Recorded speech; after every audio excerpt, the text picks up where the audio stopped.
بسم الله الرحمن الرحیم. بختیار منګل یم چې تېره شپه چینل اپروول ترلاسه کړ، یعنې زموږ د چینل مانیټایزیشن انیبل شو. دا زموږ لپاره یو ښه زیری و، زموږ لپاره یو څه ښه لاسته راوړنه وه چې زموږ چینل اپروول ترلاسه کړ. همداشان زموږ چینل مانیټایزیشن انیبل شو.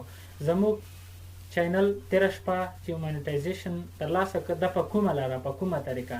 که چیرې ګران کتونکو تاسو غواړئ چې د خپل چینل لپاره مانیټایزیشن انیبل شي او د خپل چینل اپروول ترلاسه کړئ، نو زموږ ویډیوګانې وګورئ، زموږ چینل ته راشئ، ګورئ چې تاسو زموږ چینل دا زموږ چینل دی چې دې چینل کې دا مانیټایزیشن مو تېره ورځ انیبل شو او اپروول مو ترلاسه کړ. که چیرې غواړئ چې تاسو د خپل چینل کې اپروول ترلاسه کړئ، خپل چینل لپاره هم مانیټایزیشن انیبل شي، زموږ ویډیوګانې وګورئ. نو کومې تګلارې، کومې لارې او طریقې موږ وازمایلې چې د دې ازمېیلو په نتیجه کې زموږ چینل انیبل مانیټایزیشن انیبل شو، هم اپروول ترلاسه کړ. دا کومې لارې وې؟ نو دا لارې او تګلارې به انشاءالله زه تاسو سره ټولې په یو سټپ بای سټپ شریکوم.